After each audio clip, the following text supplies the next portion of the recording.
Hola, bienvenido a esta nueva tutoría. Recíbela y llévala también en tu dispositivo móvil o tableta. Recuerda, esto es tutorías.co. Comillas, estudiar madura al ser humano, ya que la madurez se mide en la altura de las ideas y no en la fuerza bruta de las acciones hipócritas. Comillas. Como se observa en la figura, el ejercicio planteado consiste en crear un programa que permita mostrar un menú de opciones. Entonces vemos en la línea 16 a 40 una función llamada ejecutar. Aquí vamos a usar un ciclo do while entre las líneas 18 a 39 y simplemente mostramos un menú. NSLog es una función que permite mostrar información por pantalla.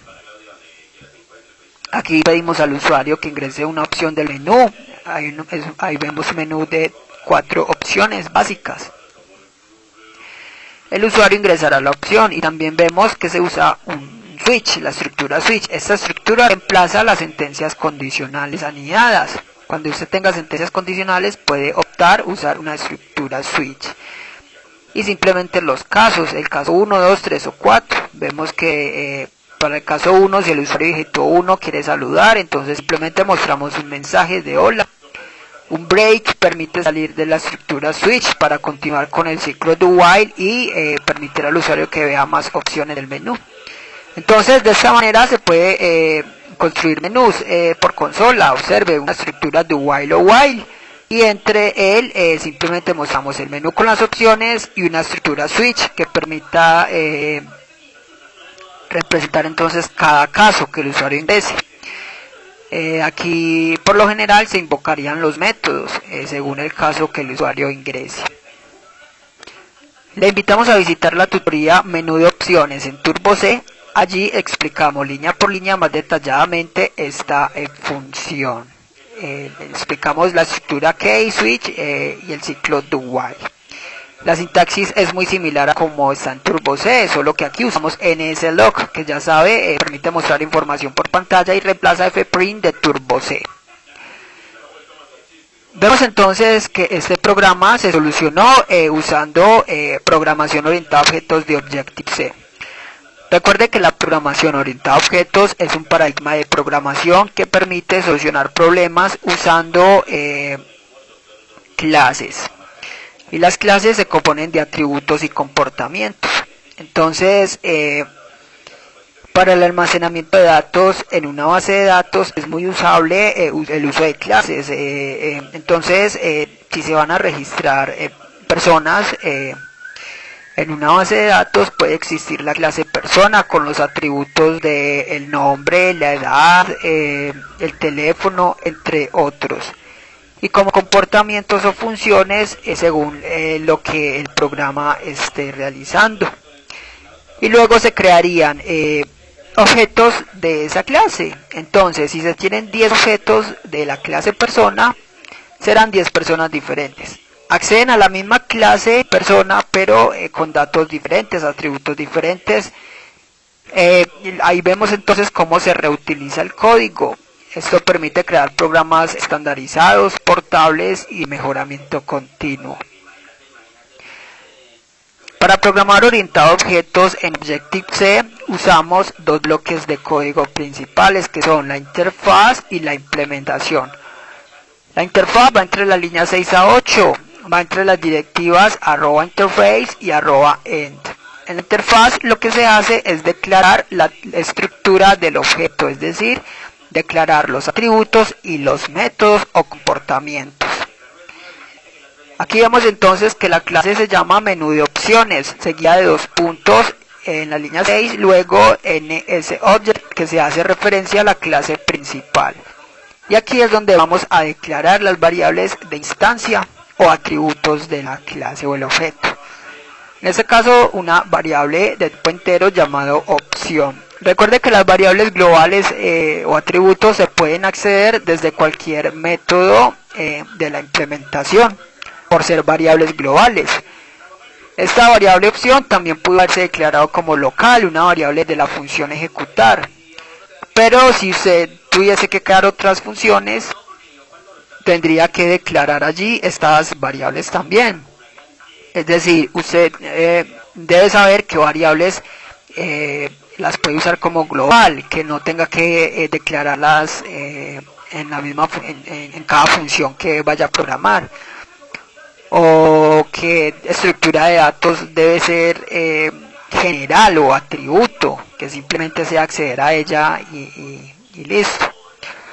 Bien, ya con esto vamos a declarar ahora los comportamientos de esta función o métodos. En la línea 7 primero se indica el nivel del método, en este caso con menos indicamos que es un método de instancia. Luego el tipo de datos que retorna esta función, solamente vemos que no retorna datos, entonces indicamos void, un retorno vacío. Luego el nombre de la función, en este caso ejecutar. Por último irían los parámetros de entrada. Esta función no recibe parámetros, los parámetros irían separados por 2 puntos. Recuerde que cada parámetro se compone de tipo de dato y nombre de variable. Con esto queda lista la interfaz, es decir, la estructura del objeto. El compilador ya sabe entonces el tamaño del archivo en sí, la memoria que va a reservar. Luego queda entonces por programar la implementación. Entonces ya sabe, la implementación va entre las líneas 10 a 41. La implementación va entre las directivas @implementation y @end. En la implementación lo que se hace es programar la lógica de cada función declarada en la interfaz. Vemos que en la interfaz solo hay una función declarada, ejecutar. Esa fue la que explicamos ahora de la línea 16 a 40. Vemos que la estructura de esta función, línea 16, la cabecera tiene el mismo prototipo de la línea 7, solo que aquí va entre llaves porque es el programa. Y vemos una función especial entre las líneas 11 a 15, esa es el init, que es el método constructor por defecto de cualquier clase. Entonces el constructor se usa básicamente para inicializar las variables de instancia. En este caso tenemos una variable llamada opción, que no es necesario inicializarla, ya que toma un dato en la misma función ejecutar. Por eso esta función queda vacía. Esta función no es necesario declararla y se invoca cuando se instancian objetos de la clase, en este caso menú de opciones. O sea, en la línea 45 vemos que se invoca init, ya que estamos reservando objetos o instanciando un objeto de esta clase. Con esto queda lista la implementación y la interfaz, es decir, la clase menú de opciones. Y ya sabe, una vez definida la clase, solamente resta crear objetos que permitan usar la clase. Una práctica recomendable es crear o programar la interfaz en un archivo con extensión .h, la implementación en un archivo con extensión .m y luego importarlos en la clase que los vaya a usar. Así entonces, con esto se evitará copiar y pegar toda la clase en los archivos que los vayan a usar. Vamos a crear entonces los objetos que usen esta clase. Entonces eso lo hacemos en el main entre las líneas 43 a 49. Recuerde que el main es el método de inicio del programa. Entonces línea 45 vamos a crear un puntero de la clase menú de opciones. Por eso con asterisco indicamos el puntero, en este caso le ponemos el nombre obj. Para hacer que este puntero apunte a un objeto de esta clase o a un espacio de memoria de esta clase para poder usarla, debemos instanciarlo. Entonces primero invocamos el método alloc de la clase menú de opciones, es decir, reservamos memoria dinámica para la clase menú de opciones. Inmediatamente reservada la clase invocamos el constructor init, ya con eso queda definida la estructura de un objeto de la clase menú de opciones y ya podemos el puntero apuntar a este objeto y usar la clase. Vemos que no hay mayor cosa que hacer con la clase sino invocar la función ejecutar, que soluciona el problema. En la línea 46 entre corchetes entonces nombramos el apuntador obj seguido de la función a invocar, en este caso ejecutar. Con eso el compilador irá de la línea 46 a la 16 y solucionará el problema siguiendo entonces esta función.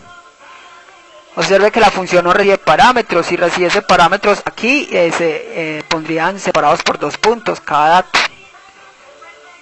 Por último, línea 47, Relays es un método que permite liberar la memoria dinámica creada. Esta fue la tutorial ejercicio, crear un programa que permita mostrar un menú de opciones.